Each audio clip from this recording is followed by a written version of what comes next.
Endgame's almost here, so what's next? Let's check it out.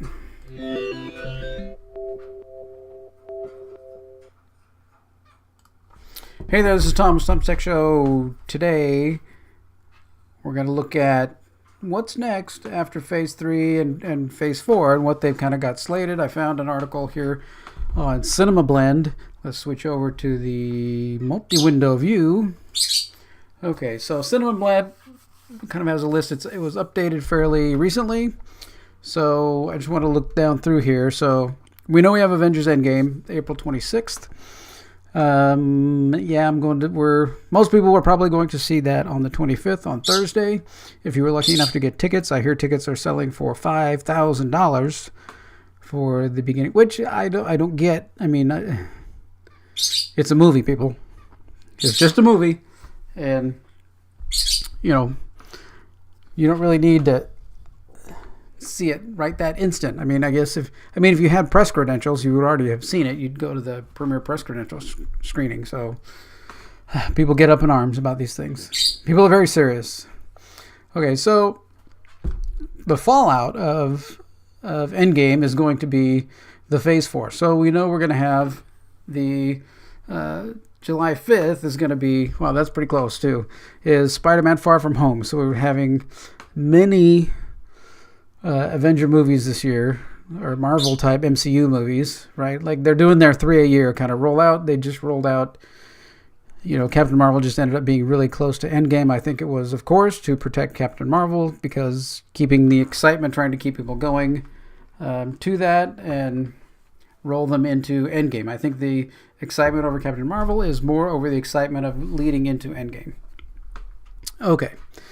So, Spider-Man Far From Home, I've seen the previews of it. We've seen the trailers and stuff. It looks really good. I mean, Tom Holland has just been in any of the interviews I've seen him in, and then we saw him last year at the other Avengers marathon at the El Capitan. He was there.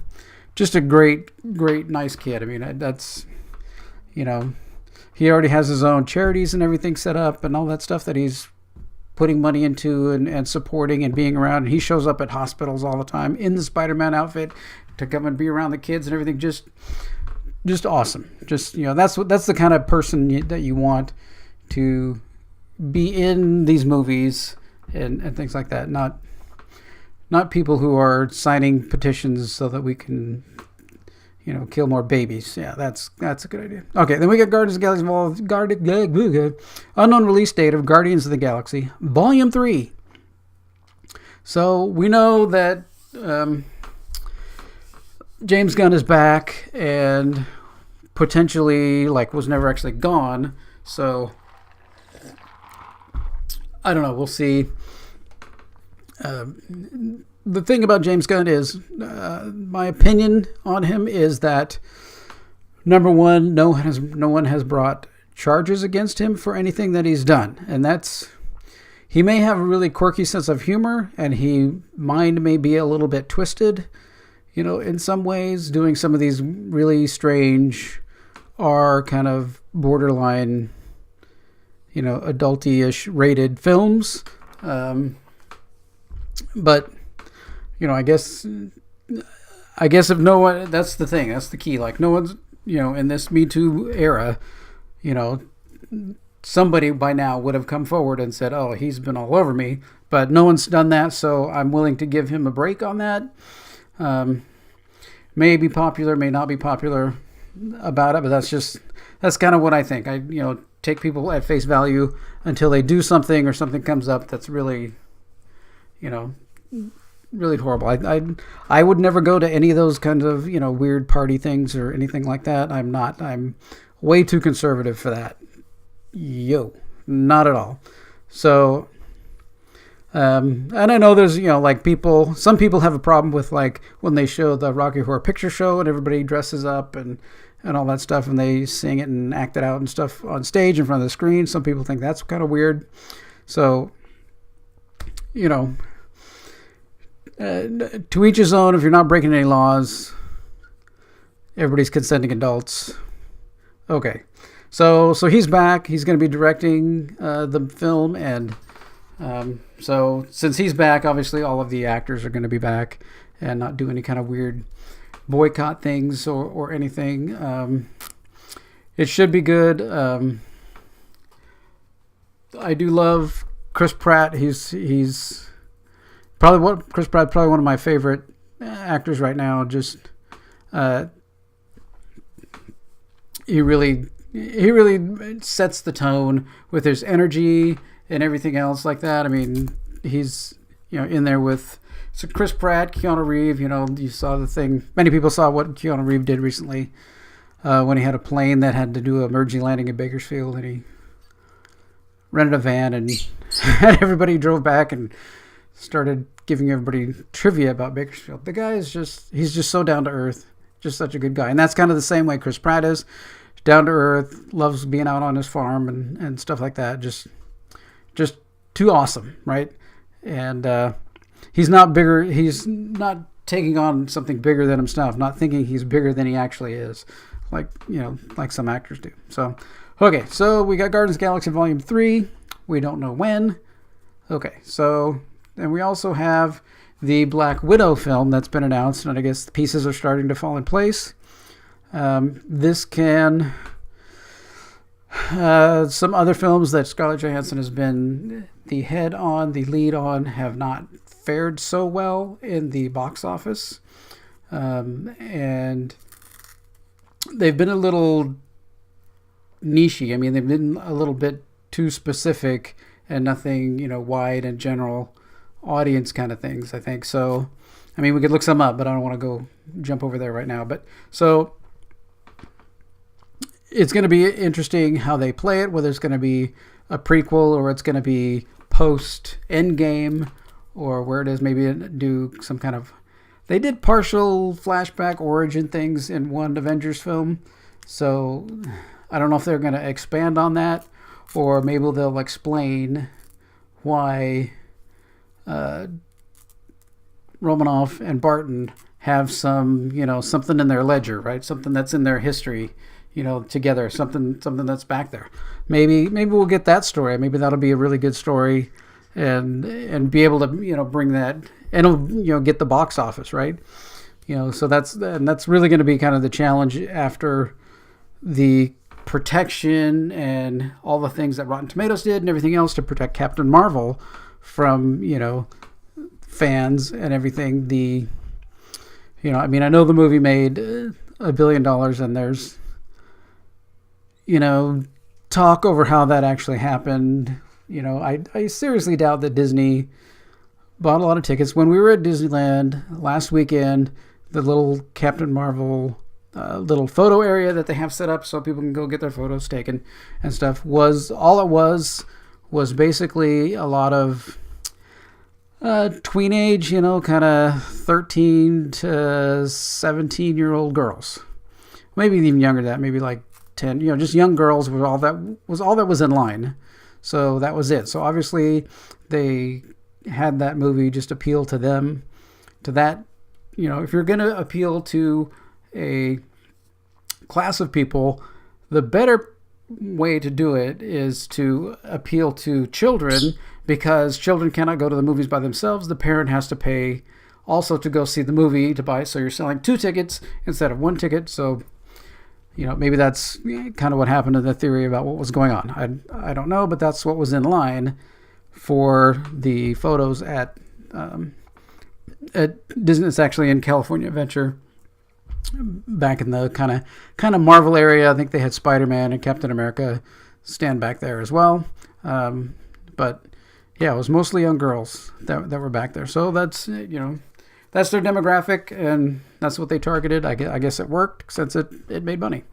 So hopefully they can spin and put Black Widow in the same way. I do not think that Scarlett Johansson is going to come out and start bad-mouthing certain groups and start pulling identity politics kind of things on us.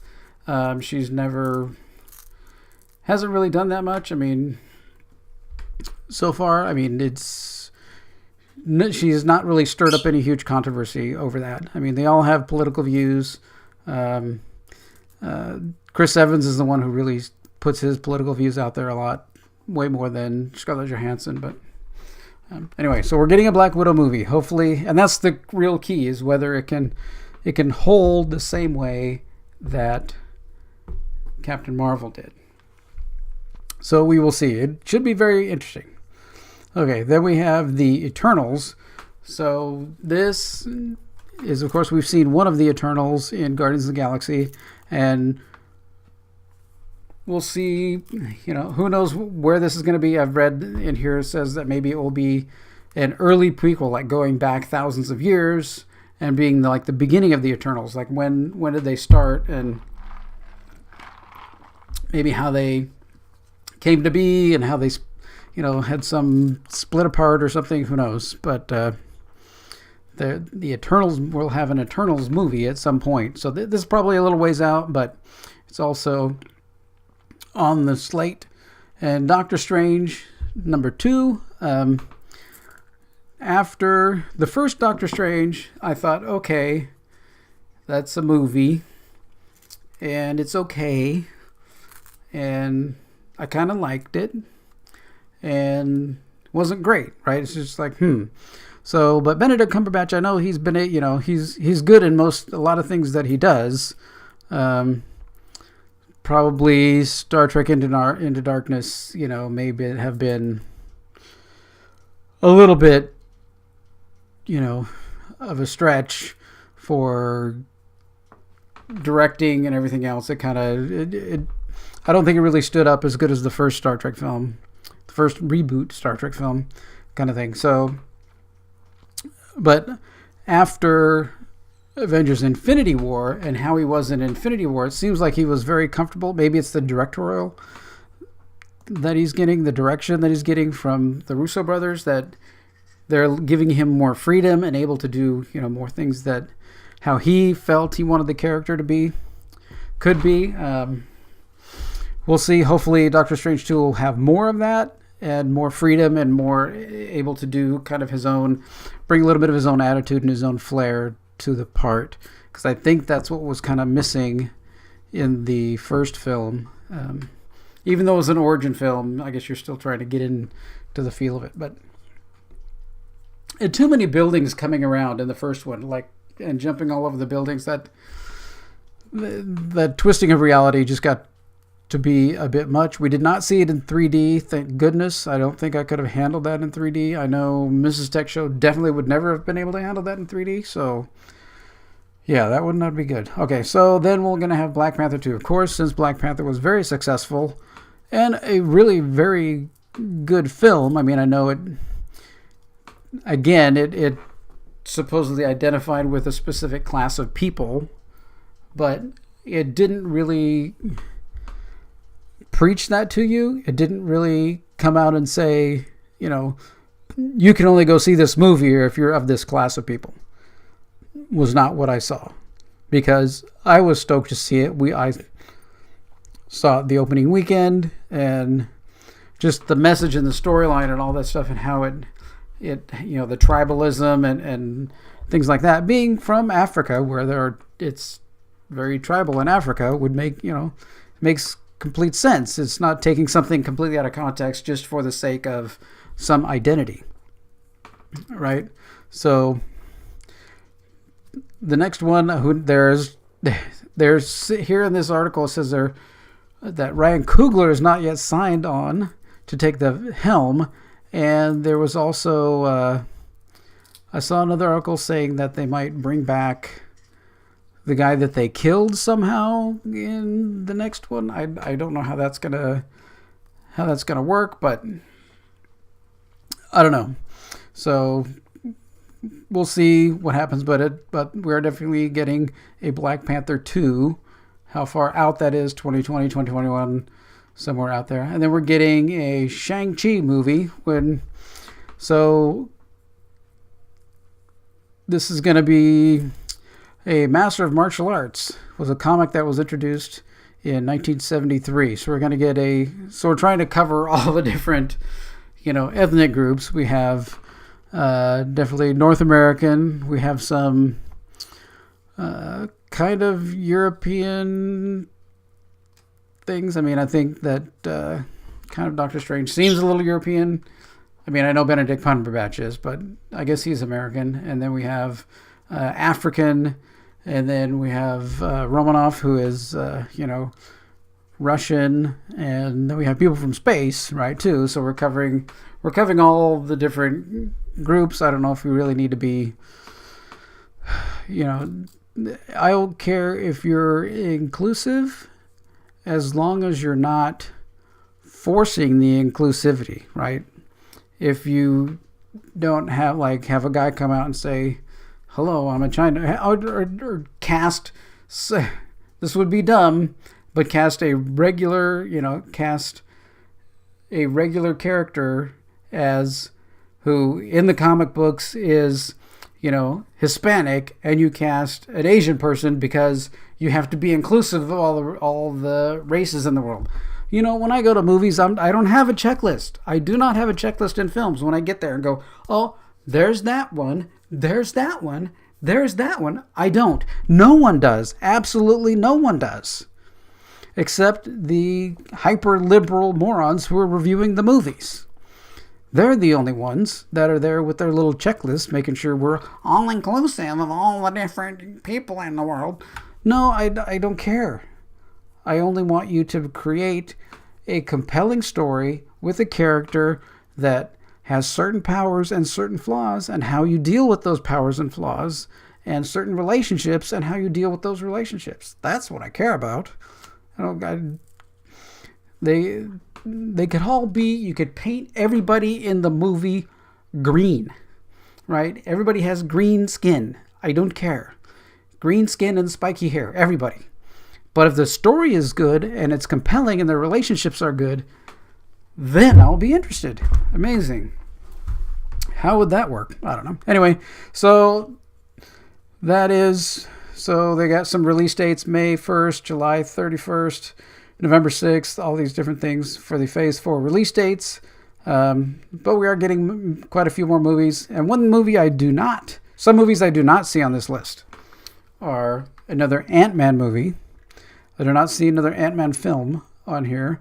So I don't know if they're putting them on hold for a while, or just not going to do another Ant-Man, or just only include them in upcoming, the Avengers 5, when Avengers have to get back together again.